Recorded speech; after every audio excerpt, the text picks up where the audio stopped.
Welcome to Subramani. Today I'm going to talk to you about something pretty controversial.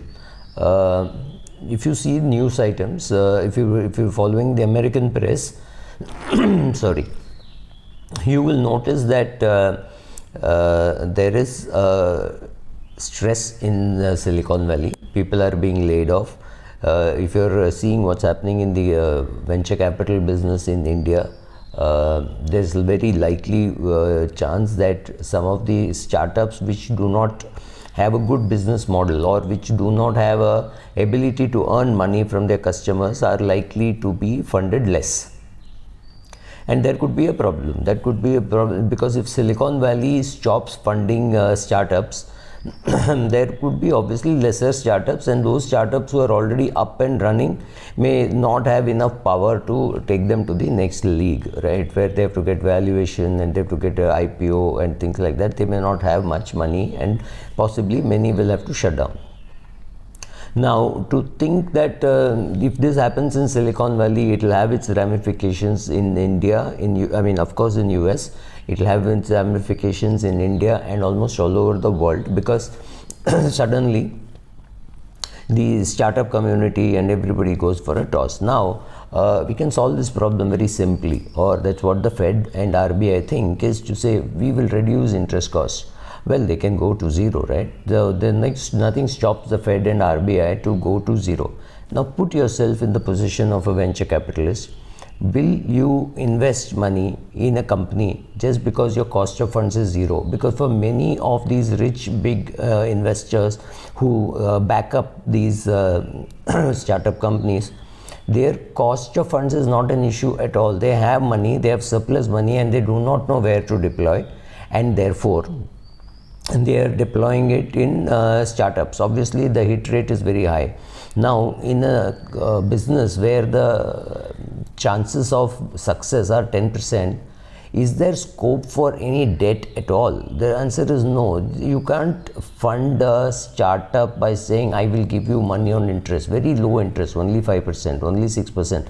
Doesn't matter. The cash flows are uncertain, so debt will not find its way there unless it's the person giving it as a debt, as a sweetener to the amount of equity that the person is taking. He is taking a risk, or she is taking a risk, and they know how much risk they are taking.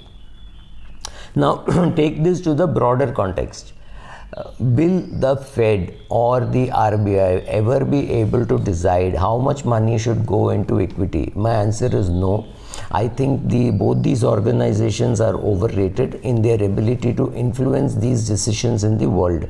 They cannot make any dent at all on the amount of money going into investments. But no economist wants to tell you this, because they have a vested interest in saying the Fed is going to change interest rates and markets are going to change. No, it's not going to have such a great impact.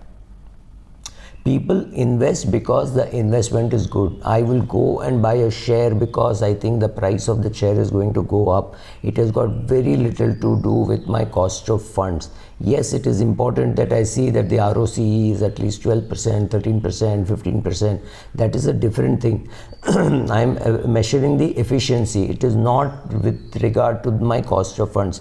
So if the government is not going to have any impact on, or the Fed and RBI is not going to have any impact on the long-term interest rates, it's not going to have any impact on the way you look at investments. So if interest rates were to go to zero again, does it mean all these people around the world will now say, now this startup culture is great, let's put money? And no, the answer is no. So whether you are a Japanese investor, Chinese investor, or Indian investor, chances are you will invest in a venture capital sponsored company or the startup based on the return expectations that you have. The fact that interest rates have been changed by a non-manufacturer, neither RBI nor Fed manufactures money, right? People who are actually creating the wealth are the banks. The banks are getting money and the banks have to lend. The banks today may not be in a great position to lend, and they have no capability to lend as far as venture startups are concerned. Of course, there is SoftBank, but SoftBank does not give loans. SoftBank takes a stake in your equity because they know that the risk is very high and the rewards have to kick in a big way in a few companies, because they have to take care of the cost of doing business with many other companies which fail. Like I repeat, if there is a 90% failure, there is no way how you can get any debt. Now, given all these circumstances, why do we keep saying that the Fed will decide or the RBI will decide? They do not decide the long-term cost of money. They say at this rate we will take money. So you know that 10% or whatever is the cutoff. Let's say 7.25% is the interest rate at which the 10-year G-Sec is available.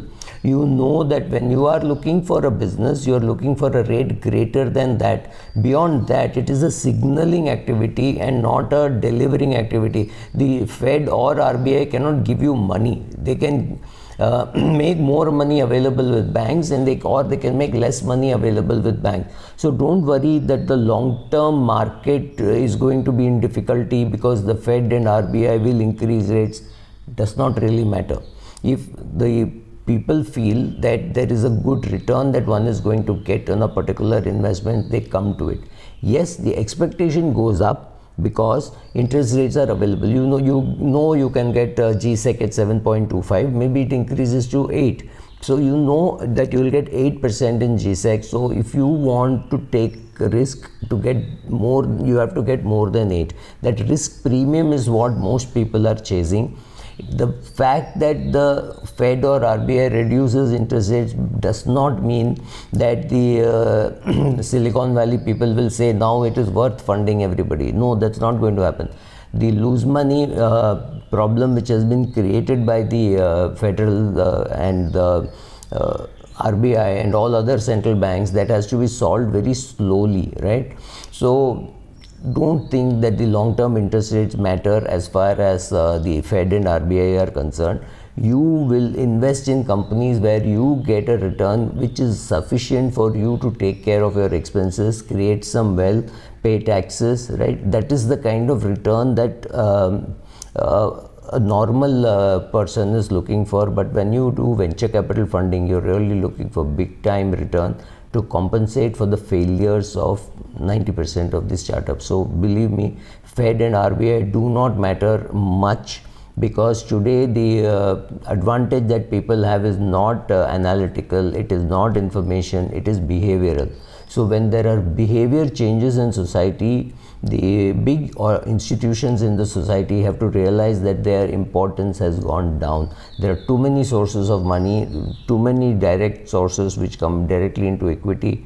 With all this happening, please understand that the role of Fed and RBI has now been marginalized. Thank you.